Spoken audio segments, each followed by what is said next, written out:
My son's fiancée told her law partners I was just the school janitor who empties trash bins for minimum wage. I'm Robert Harrison. What Jessica didn't know was straightforward. For 23 years, I'd been presiding over Ontario's Superior Court.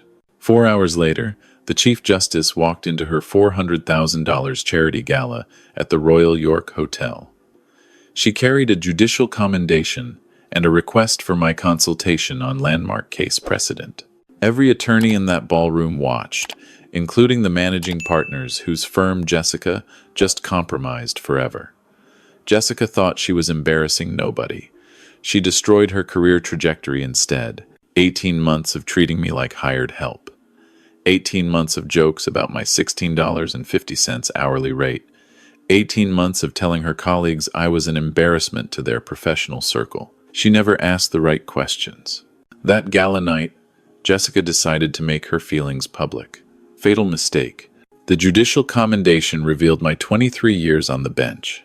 The Law Society confirmed my citation record over conference call. Chief Justice Morrison validated my precedent-setting decisions in open court cases. Jessica's world collapsed in real time. Here's what really happened when a corporate lawyer discovered she'd been attacking a judge who'd shaped Canadian legal precedent. You've probably dealt with people who measure your worth by your tax bracket. People who think Bay Street addresses make them superior. This story is for you. If you're watching this, please subscribe. You're going to want to see how this ends. Let me show you how 23 years of judicial service came out from behind a janitor's mop bucket.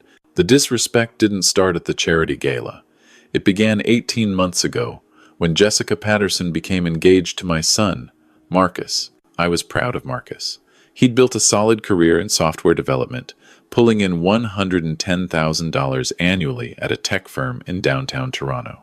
But Jessica came from established Toronto money. Her family ran Patterson Corporate Law, managing cases worth over $80 million annually across Ontario.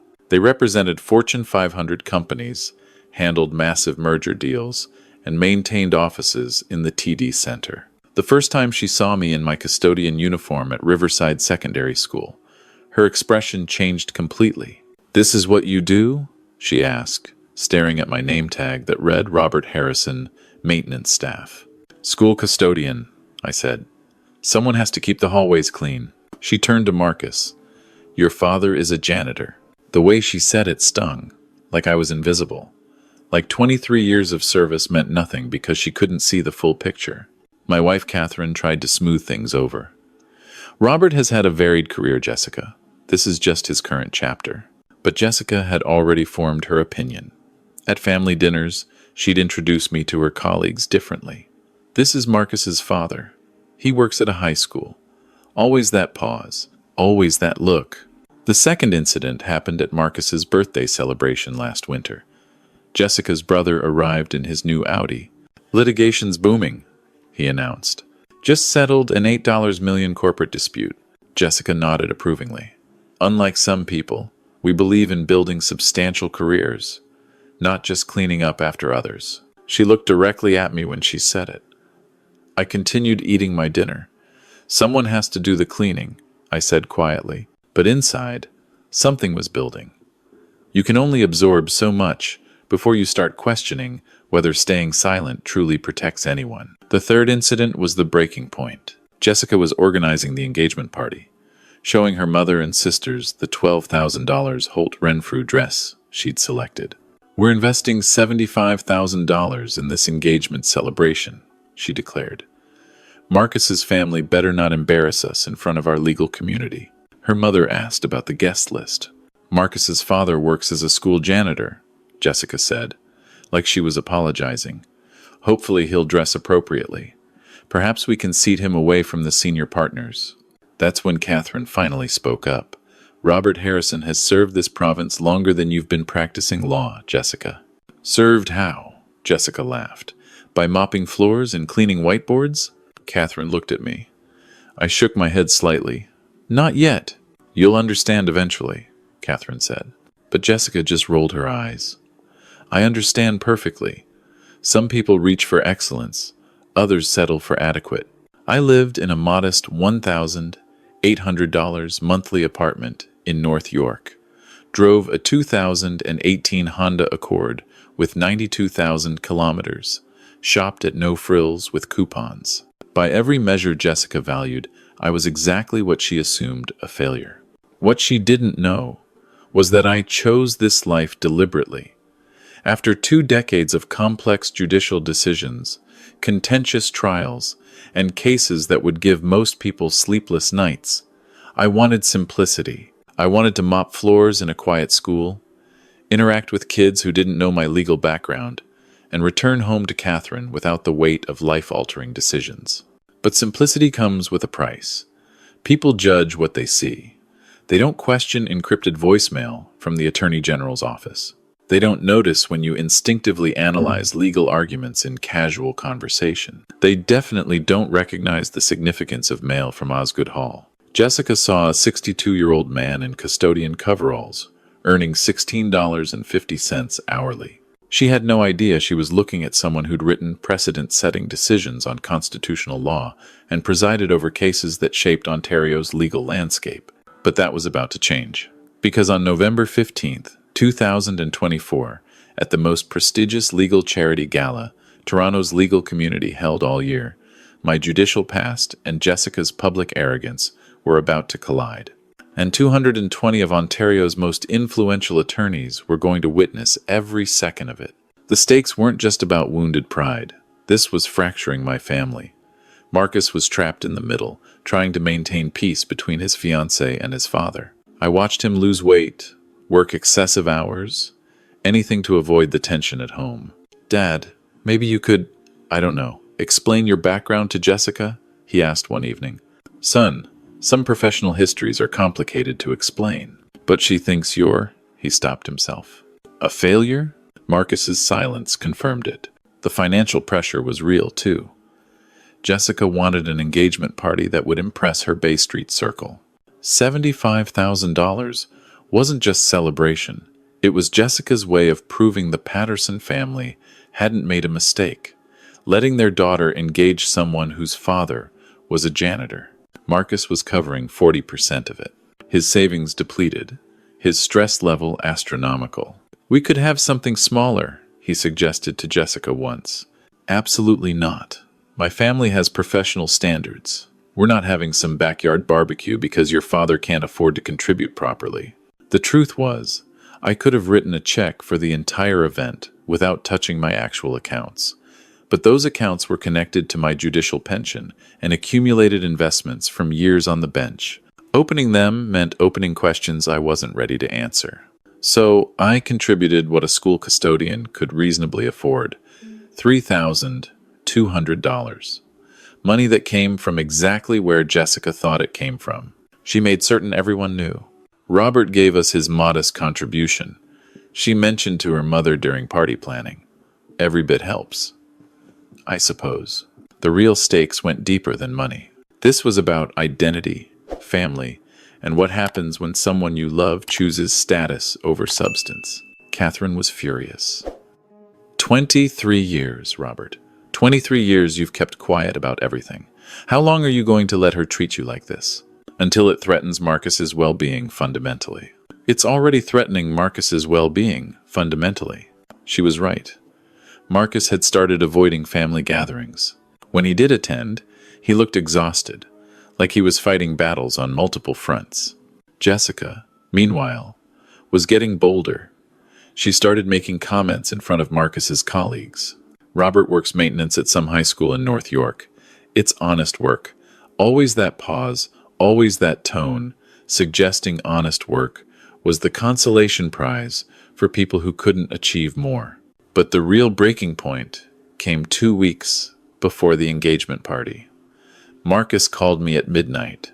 "Dad, Jessica's threatening to uninvite you." "What?" "She says you'll embarrass her professional network. She wants to seat you at a back table with the catering staff." I felt something cold settle in my chest. "What did you tell her?" "I told her absolutely not. You're my father. You'll sit at the family table or I'll cancel the entire event." That's when I realized the stakes had transformed.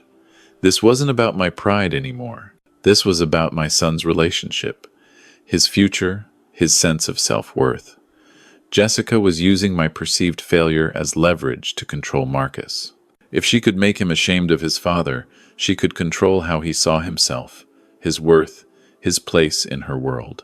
I had two choices: continue playing the humble custodian and watch my son's engagement become a power struggle where I was the weapon, or reveal enough truth to balance the scales. But there was a third option I hadn't considered. What if Jessica revealed her true character so publicly, so dramatically, that the choice was made for me? What if I simply waited? The charity gala was scheduled for November 15th at the Royal York Hotel. 220 guests, including senior partners from every major Bay Street firm, several Court of Appeal judges, and 4 people whose landmark cases I'd presided over. Jessica had spent months planning the perfect stage to showcase her family's legal prominence. She had no idea she was about to perform on a stage where certain audience members knew exactly who I really was. "Marcus," I said finally, "tell Jessica I'll be there. Family table seating, and I'm bringing a guest." "Who?" "Your mother deserves to see this." Because Catherine had protected my privacy for 23 years on the bench. She'd watched me come home with cases I couldn't discuss, handle threats I couldn't mention, and maintain judicial neutrality in situations that officially never occurred publicly. She'd earned the right to watch Jessica learn what happens when you mistake quiet dignity for weakness. The gala was 2 weeks away. Jessica was about to get the public platform she'd always wanted. She just didn't know what kind of performance it was going to be. 3 days before the gala, Jessica's mask finally slipped completely. We were at the pre-event reception at the Patterson Law offices. 80 close colleagues and family, all gathered in their glass-walled boardroom overlooking Toronto's financial district. Jessica stood up to make a toast. "I want to thank everyone for being here," she began, holding her wine glass. "This weekend represents everything our professional community values: excellence, achievement, and legacy." She looked at her parents' table, where her father, David Patterson, senior partner, nodded approvingly. He'd built Patterson Corporate Law from a small practice to an $80 million operation. Old Toronto money, the kind that comes with professional expectations. "Tomorrow I'm celebrating my engagement to the most wonderful man," Jessica continued, looking at Marcus. "Someone who shares my commitment to building something significant." Then her eyes found me. "We believe in surrounding ourselves with people who inspire us to achieve more. People who understand that success isn't luck, it's dedication." The implication hung in the air like smoke. Jessica's mother, Victoria Patterson, leaned toward Catherine. "What does Robert do again, Catherine?" "School maintenance," Catherine said simply. "Oh." Victoria's tone shifted. "How stable." But Jessica wasn't done. "Some people are content with simple lives," she said, still looking in my direction. "There's nothing wrong with that. Someone has to clean the classrooms and empty the bins." A few guests shifted uncomfortably. Marcus's face went red. "Jessica, what?"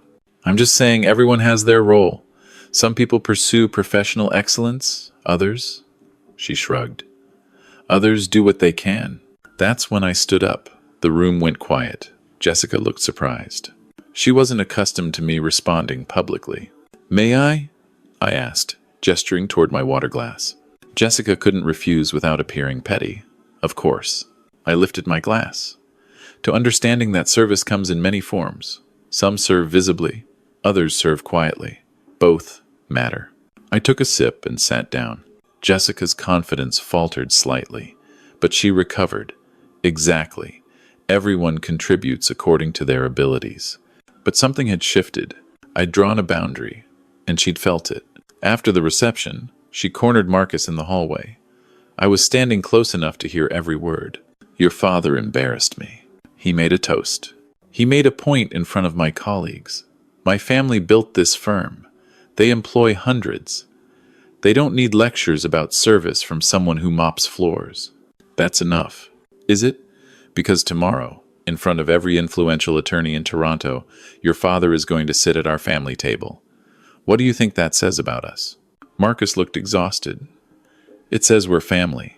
It says you're not serious about your professional future." I stepped around the corner. Both of them froze. "Problem?" I asked quietly. Jessica's face flushed. We were just discussing seating arrangements. I heard, for a moment, nobody spoke. Jessica was calculating, trying to determine if I'd heard enough to cause real trouble. "Robert," she said finally, "I hope you understand. This gala is very important to my family's reputation." "I understand completely." "Good. Because tomorrow there will be some very influential people there. Senior partners, judges, corporate counsel. First impressions matter." "They do." Jessica studied my face, looking for anger, hurt, anything she could use. But I kept my expression neutral. "I'm sure you'll represent the family appropriately," she said. "I always do." But as she walked away, I heard her whisper to Marcus, "We'll discuss this later." The next morning, November 15th, 2024, I put on my best suit, navy blue, nothing flashy. The kind of outfit a school custodian might wear to his son's engagement gala. Catherine watched me get dressed. "You're really going to let her humiliate you in front of 220 people? I'm going to let her show everyone who she really is. And if Marcus gets hurt in the process," I looked at my wife of 34 years. "Marcus is about to learn something very important about the woman he's planning to marry. Better now than after children are involved." Catherine nodded slowly. "The secure line has been buzzing all morning." "I know. Chief Justice Morrison, among others." "Robert, are you certain about this?" I finished adjusting my tie. "Jessica wants to make a public statement about professional values and social standing. She's about to get her wish. In front of everyone. In front of everyone. Because sometimes the only way to stop a bully is to let them push so far, so publicly, that everyone can see exactly who they are." Jessica wanted to put me in my place. She was about to learn what my place actually was. The morning of the gala, strange things started happening that Jessica couldn't ignore. First, there was the phone call. I was getting coffee in the hotel lobby when my secure mobile rang, the one with the provincial seal on the case. "Harrison." "Robert, it's Morrison. We need to talk." Chief Justice Morrison, my former colleague, now head of Ontario's Superior Court. Jessica was standing 15 feet away, close enough to hear my tone change. "Not today, Morrison. Family event. That's exactly why we need to talk. Check your secure correspondence." I hung up and turned around. Jessica was staring at the phone. "Interesting ringtone," she said. "Very official sounding." "Work phone," I said simply. "For school board communications." School custodians don't get calls that make them use first names with people who sound like judges. But I could see her mind working. Something didn't fit. The second thing happened at the venue. We were setting up for photographs when two people in dark suits approached me. "Excuse me, are you Robert Harrison?" Jessica's attention sharpened immediately. One of the people had that unmistakable court security posture. "Depends who's asking." "Officer Kendall, Court Services. We need to verify your identity for security protocol purposes." Jessica stepped closer. "Security protocol for what?" Officer Kendall looked at her, then back at me. "Sir, we just need confirmation of your current address for updated records." I rattled off my North York apartment address. The officers nodded and walked away. Jessica grabbed my arm. "Robert, what was that about?" "No idea. Maybe something at the school. Court Services doesn't care about school custodians. You'd be surprised what provincial agencies care about these days." But her suspicion was growing. Over the next hour, she kept glancing at me, trying to piece together things that didn't fit her narrative. The third thing was the delivery. A hotel courier brought a sealed envelope to our room. Jessica was there when I signed for it. The letterhead read, "Office of the Chief Justice, Superior Court of Justice, Ontario." Jessica's eyes went wide. Chief Justice letterhead. "Robert, what the hell is going on?" Probably Retired Judges Association correspondence. They share letterhead sometimes. That says Office of the Chief Justice. Official mail. All look similar. I took the envelope and set it aside, but Jessica was practically vibrating with curiosity. "Open it. It's private." "Robert, if you're in some kind of trouble." "I'm not in trouble." "Then what is it?" I looked at her for a long moment. "Jessica, some things in life are more complicated than they appear." "What's that supposed to mean?" Before I could answer, Catherine walked in. "Robert, we need to talk," she said, seeing the envelope. Privately. Jessica looked between us. This is ridiculous. It's my engagement gala, and everyone's acting like there's some massive secret. Catherine looked at the Chief Justice letterhead. Some secrets are worth keeping. What secrets? He's a school custodian. Is he? Catherine asked quietly. Jessica stared at her. What do you mean, is he? Maybe you should ask him about his judicial robes. His... what? I shot Catherine a warning look, but she continued. Or his precedent-setting decisions. Or why he gets personal correspondence from the Chief Justice. Jessica's face went pale. I don't understand. You will, Catherine said. Very soon. Stop talking in riddles. What aren't you telling me? I stepped forward. Jessica, today is about you and Marcus. Let's focus on that. No. I want to know what's going on. Why are court services officers asking about you? Why is the Chief Justice sending you mail? What aren't you telling me? The room fell silent. Jessica was practically shaking with frustration and growing fear that she'd missed something crucial. You really want to know? I asked. Yes. I looked at Catherine, who nodded slightly. Then ask me again tonight. After your speeches. In front of everyone. What? You want answers? Ask me in front of all your important colleagues. Ask me about my real background. Ask me about my service record. Ask me anything you want. Jessica's confidence wavered. What are you saying? I'm saying be careful what you wish for. Because in 4 hours, she was going to get her chance. The gala setup went smoothly. Jessica looked stunning in her designer gown, and Marcus couldn't stop smiling. For 3 hours, everything was perfect. Then came the formal reception. The Royal York Ballroom had been transformed into something from a legal magazine. White orchids, crystal installations, a jazz quartet. 220 of Ontario's most influential legal minds filled the space. I spotted familiar faces in the crowd. Justice Margaret Chen from the Court of Appeal, Corporate Counsel Thomas Wright, whose massive merger case I'd overseen in 2019, family law specialist Patricia Goldstein, who'd argued landmark custody precedent in my courtroom. They all knew me by reputation, even if they'd never seen me outside judicial robes. Jessica didn't know any of this. The trouble started during cocktail hour. Jessica was introducing her parents to Marcus's colleagues when she spotted me talking to a distinguished older gentleman in judicial formal wear. Excuse me, she said, approaching us. I don't think we've met. The man nodded politely. Justice William Sterling, Court of Appeal. Robert and I go way back. Jessica's eyes lit up. Court of Appeal meant influence and authority. How do you know Robert? She asked. Sterling glanced at me. I gave him the slightest shake of my head. We've worked together on legal matters, he said carefully. Oh, you're involved in school board legal affairs? Sterling's eyebrows went up. School board? Robert works maintenance at a high school in North York, Jessica explained, like she was helping clear up confusion. Sterling looked at me, then back at Jessica. I see. After he walked away, Jessica grabbed my arm. That man clearly knows you from something more than school maintenance. Maybe. What do you mean, maybe? Robert, I'm tired of these games. What aren't you telling me? Nothing that matters today.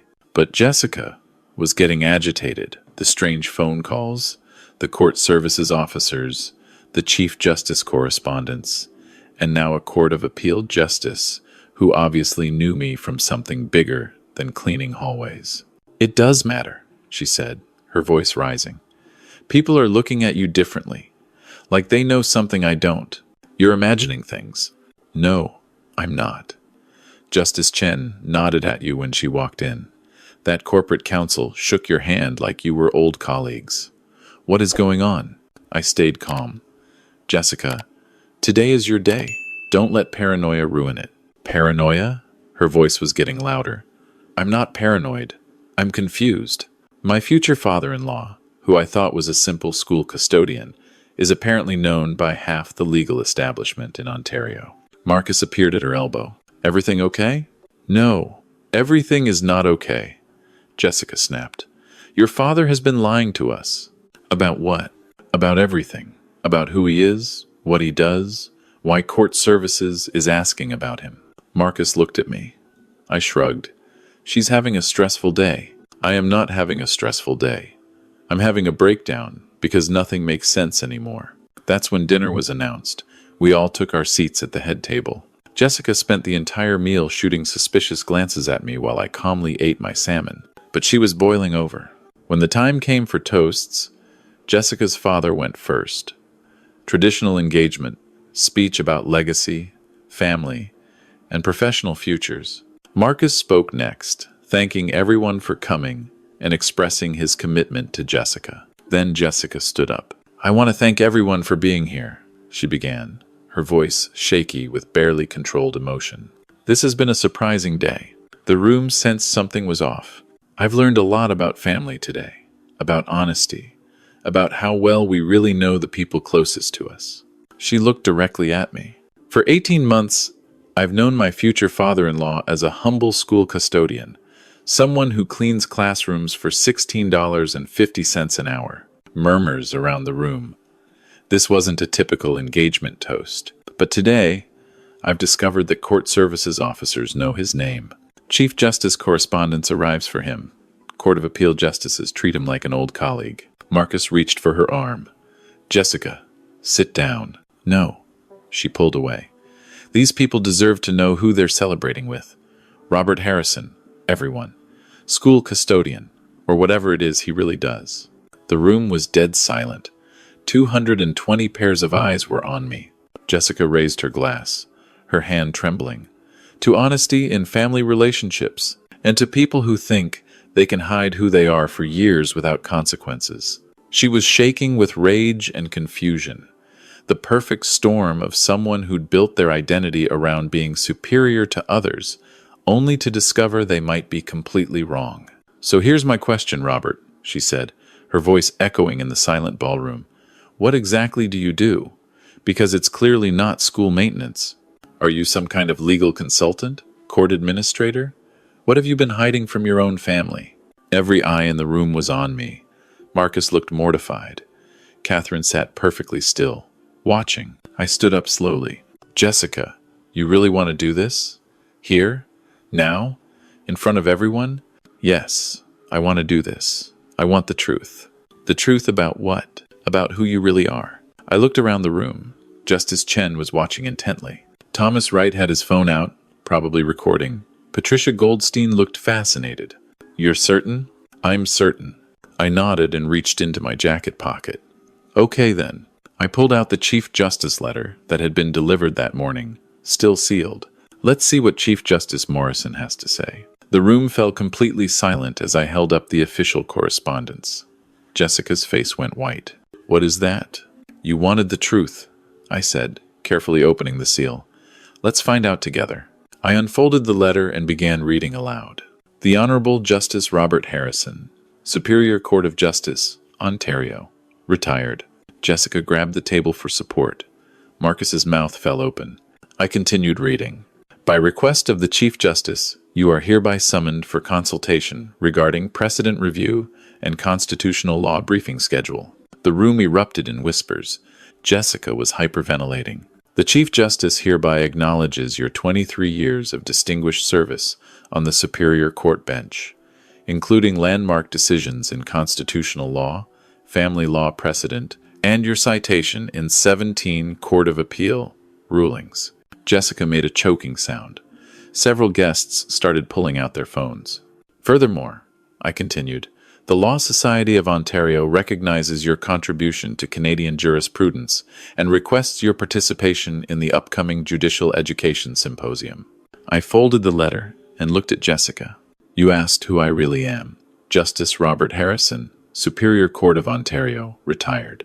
23 years on the bench. Constitutional law specialist. Precedent-setting decisions in family law, corporate litigation, and criminal procedure." The applause started slowly, then built to a thunderous ovation. Jessica looked like she was going to faint. Justice Sterling stood up. "Ladies and gentlemen, we're in the presence of one of Ontario's finest legal minds." But I wasn't done. "The letter also mentioned something else," I said, reaching into my other pocket. "Chief Justice Morrison sends her regards." I pulled out my retired judicial identification and a worn case containing my Law Society commendations. Morrison and I sat on the bench together for 15 years. She's Chief Justice now. Asked me to bring these tonight in case anyone had questions about my credentials. I opened the case, revealing the judicial commendations and professional recognitions. The room gasped. Jessica was gripping the table so hard her knuckles were white. But you said you were... I said exactly what my professional situation required me to say, I replied calmly. For the past 3 years since retirement, I've chosen to work as a school custodian. It keeps me active, lets me interact with young people, and gives me simplicity after decades of complex legal decisions. Marcus stared at me. Dad, is this all real? It's real, son. Jessica finally found her voice. You let me, for 18 months. You let me think. I let you think what you wanted to think. I let you show everyone exactly who you are when you think you're safe to do it. That's when Justice Chen approached our table. Justice Harrison, the family law precedent you set in 2018, shaped how we approach custody decisions in this province. Thank you for your service. Thomas Wright was next. The corporate merger case you oversaw saved my client $40 million in litigation costs. Your legal reasoning was impeccable. One by one, people Jessica had wanted to impress began sharing how they knew me, not as Robert Harrison, school custodian, but as Justice Harrison, Superior Court. A senior partner from McCarthy Tetrol stepped forward. Justice Harrison, our firm has been trying to reach you for months about an expert consultation role, 7-figure annual retainer. Jessica watched in horror as the same legal community she'd known for years suddenly looked at me with profound respect. But you work maintenance, she said weakly. You live in that apartment. You drive that old car. I chose that life, I said. After 23 years of life-altering legal decisions, I wanted simple. I wanted to mop floors and not carry the weight of cases that determined people's futures. But the money. You only gave us $3,200 for the gala because that's what a custodian could afford. I wasn't ready to explain where the rest came from. Officer Kendall from Court Services appeared at my side. Justice Harrison, we have your security clearance renewal. Standard protocol for retired judges consulting on active cases. He handed me an official document. Jessica saw the judicial seal and made a sound like a wounded animal. Additionally, Officer Kendall continued, the Attorney General's office has requested your availability for the Constitutional Review Panel next month. Jessica stared at him. Attorney General? Ma'am, Justice Harrison wrote precedent-setting decisions that shaped Ontario law. There are ongoing consultations that require his expertise. The full weight of what she'd done was finally hitting Jessica. She'd spent 18 months publicly humiliating someone who dedicated his career to shaping the legal system that governed her profession. Wait, she whispered. This can't be real. I pulled out my secure phone and dialed a number. It rang once. Harrison. Morrison, it's Robert. I'm at my son's engagement gala. Jessica here has some questions about my judicial service. I put the phone on speaker. Chief Justice Morrison's voice filled the silent ballroom. Good evening, everyone. This is Chief Justice Helen Morrison, Superior Court of Justice, Ontario. I'm calling to confirm that Justice Robert Harrison is indeed one of Ontario's most distinguished jurists. Jessica was gripping the table, swaying slightly. Justice Harrison spent 23 years on the Superior Court bench. Morrison continued via speakerphone. His decisions shaped family law precedent, influenced constitutional interpretation, and set standards for corporate litigation procedures across this province. The room was completely silent except for Jessica's rapid breathing. He received the Law Society's Medal for Excellence in 2015 for his contribution to Canadian jurisprudence. His constitutional law rulings have been cited in Supreme Court decisions. His family law precedents are taught in every law school in Canada. Morrison paused. Justice Harrison chose to retire early and work in a humble capacity to maintain connection with community after decades of complex legal service. Many of our finest judges choose simple occupations after retirement. I ended the call and looked at Jessica. Any other questions about my background? She was crying now, her designer makeup running down her cheeks. I ruined everything. You revealed everything, I corrected. There's a difference. Because the truth was finally out. Not just about my judicial service, but about what kind of person Jessica really was when she thought she was safe to show it. And 220 of Toronto's most influential legal minds had witnessed every second of it.